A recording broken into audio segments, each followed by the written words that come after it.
everyone. Welcome to our very first episode of Tales from the Insol Crypt. Your podcast hosts from Firepower Capital are Ilan, Jacobson, and myself, Stella Millis. In this series, we have invited some of the most notable, talented, and up-and-coming insolvency and restructuring lawyers to basically share some of their stories, war stories, insights. So we're really looking forward to it, and we hope you are as well. On that note, I would like to welcome our very first guest, the Notorious HGC, Harvey Chaiton. Harvey is a lawyer at the Toronto law firm Chaitons LL.B. He practices exclusively in insolvency and restructuring. And I think it goes without saying that Harvey is well known and highly regarded within the legal community. Harvey, welcome. Thank you for agreeing to do this interview. My pleasure. Harvey and Stella, thank you so much. Harvey, thanks for joining us. Harvey, let's start off with, look, no one grows up saying, I want to be an insolvency lawyer. So can you tell us a little bit about how you got into practicing insolvency law? Sure. So when I was an articling student, I had the opportunity to get involved in a complex insolvency file. And I really liked the action and, trying to come up with arguments and strategies to try to improve our client's position and recovery. And that kind of spawned my interest in insolvency law. And then following my call to the bar in the early 80s, Canada was in a recession at the time. Interest rates were, I think, about 20% per annum. Yeah. And I ended up working with a lawyer in a small firm downtown that worked exclusively in the bankruptcy and insolvency area. So anyway, the firm was very busy, and so it gave me the opportunity to actually handle a lot of cases on my own. So in the early years of my practice, I got to do a number of trials and argued appeals in the Court of Appeal on various bankruptcy and insolvency issues. And so that kind of sealed the deal for me, so to speak. So Harvey, the question I like to ask most often is to anyone is what's your most memorable, right? And for you, what I'd ask is, what's your most memorable file? Because what you work on is quite project-based.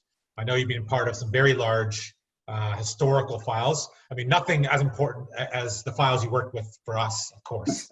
Of course. But besides those files, what was the most memorable file that you could tell us a story about? Yeah, that's a difficult question because after I've had a reasonably long career, so I've had a lot of files that had some interesting twists and turns. Some have been very challenging just because of the complexity of the problem, the amount of money involved, which would also be of importance to the client trying to recover it. But there's one that always comes to mind that actually happened some time ago, which was just interesting from an intrigue perspective. So I happen to have been retained by some people that were defrauded by their real estate agent. So there's this young man who was selling condos down on the lakeshore. And he had some clients that he was selling these condos to. And what he ended up doing was he created a company that he would interpose. And so he would buy the condo from the vendor, and then he would sell it to his client, and he would make both commission on the transaction, but he'd also make undisclosed profits. And through his illicit activities, he actually accumulated a fair bit of wealth. So here's this young guy who was living north of Toronto, living in a mansion. Remember, he had a saltwater fish tank in his house. He drove a number of exotic cars. And what we ended up doing was putting him into bankruptcy, realizing on whatever assets were available, which was not nearly enough to cover the losses incurred by these people. And so we figured that there was money around, it just, where was it? And interestingly, during the course of the file, we get a phone call from the Toronto Metro Fraud Squad. And they mentioned that there's a Swiss bank account. And so, get tickets to go to Zurich. And I get to the Toronto airport, and I'm in line going to check in. And in the line right next to me is the bankrupt, his criminal lawyer, and the Metro police officer right behind them. They're going to Zurich. And I knew this was just a race to the swiftest. Who was going to get their hands on the money first? So we're on the flight. We land in Montreal before we take off to Europe. And in Montreal, and they were just sitting like a few rows behind me in the airplane. So we get to Montreal, and in the half hour while we're sitting on the tarmac there, the other lawyer and I get into this really heated argument.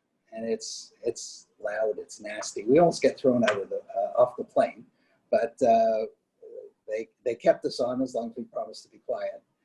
So we finally land in Zurich, and as the plane lands and the door opens, we're all just running, okay? And we're trying to, undoubtedly, it was first person to try to get their hands on the money. I had already arranged for local counsel to be involved, and I called them immediately when I got out of the plane, and they were able to say that they had at least spoken to the bank, and the bank wasn't about to release any of the funds without either the consent of everybody or court orders. So at least the money was secure. The end of the day, this bankrupt ended up consenting to the release of the funds to the trustee in return for a lighter sentence because he had been charged with fraud by the police. He got 5 years, even as a lighter sentence. I mean, Harvey, there's a lot of murder mysteries like CSI on TV, but I think we may need an insolvency-based show on Netflix one of these days. So if you're up for it, I'll put your name forward as one of the guest stars. Sure. I know you won an important HST case for Calidus. What was it like to argue a case in front of the SCC? That was a highlight of my career, I got to tell you. It was exhilarating. And I had the really good fortune of being able to collaborate with a former Supreme Court of Canada Justice who had helped me in the preparation of the leave to appeal materials and then the appeal materials. And he also spent some time with me, preparing me for questions that would be asked by a hostile bench. And so there was an incredible amount of preparation that went into presenting for 1 hour in the Supreme Court of Canada. It's more than you would normally spend preparing any other case, but there's nowhere to go after the Supreme Court of Canada. So you put everything into it. And so I got there, I was ready to go. And after a few minutes of submissions, without having been attacked, I started to relax, and it couldn't have gone better. We went, it was a 9-0 win at the Supreme Court of Canada. And that's something, and the decision was released from the bench. So that's something that is, that rarely occurs. So Harvey, how have you seen the system of insolvency change over your career? Have there been things that have changed fast over the last little while? When you look back at your early career and the process of insolvency versus how it is today, what are the most marked changes? Well, the way the insolvency practice has evolved is really quite material. So when I started, I'd like to say, because I was called in '82, so I'd like to say when I started, debtors were put into debtors prison for not paying their debts, but that's just a joke. Bankruptcy practice at the time largely involved bankruptcy liquidations and private appointment of receivers. Proposal work was, there was not a lot of business proposal work that was being done at the time. And that was because in those days, there was no automatic stay of proceeding when you filed or when you commenced proposal proceedings. So it made it very difficult to actually be able to restructure if you couldn't stay the secured creditors unless you had their full cooperation. With the passage of time, what we saw was, they kind of dusted blew off the cobwebs, so to speak, on the CCAA, so that came back into use. We saw more court-appointed receiverships with stays of proceedings, which has allowed for restructurings to occur, sales of businesses as a going concern in order to maximize value for stakeholders and preserve jobs for employees.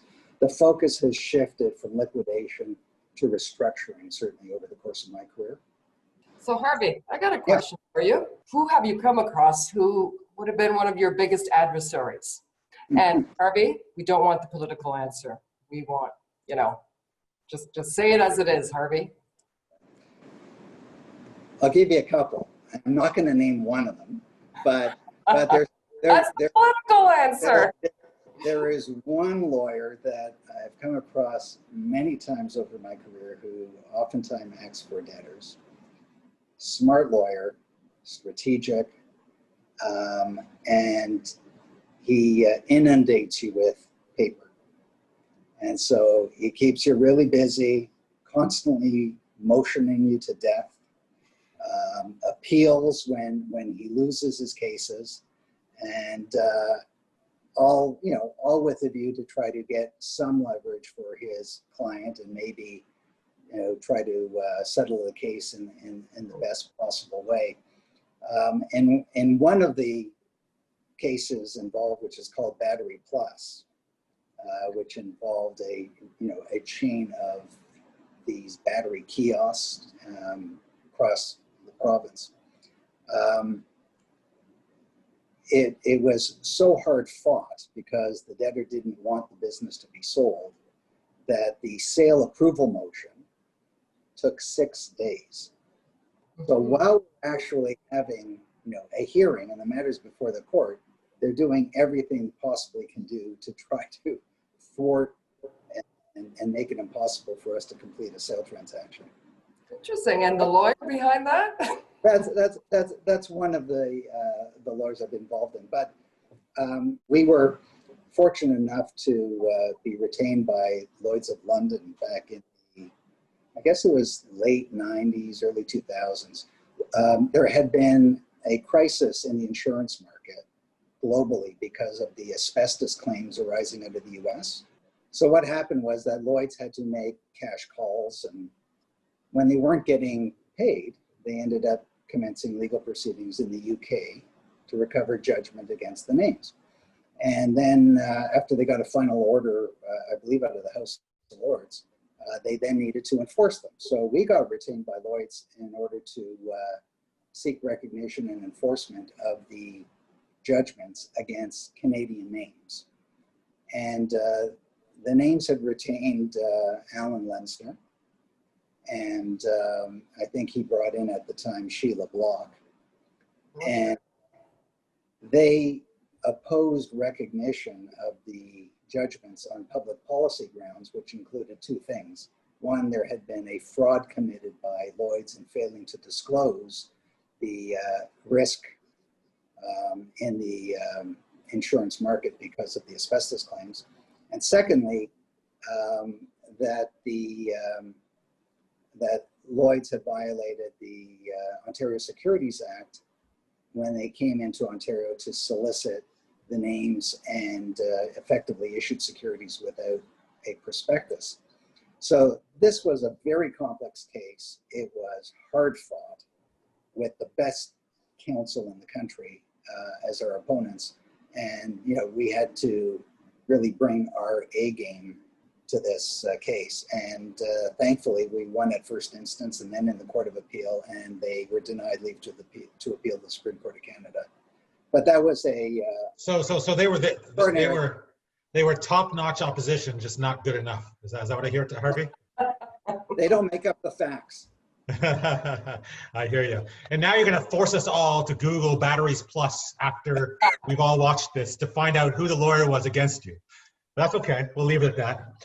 So Harvey, before I let you go, I'm going to give you a tip of the cap. You were awarded by Lexpert, the 2021 Insolvency and Restructuring Lawyer of the Year for Toronto. So congratulations. Anything else on your side, Stella, before we wrap up?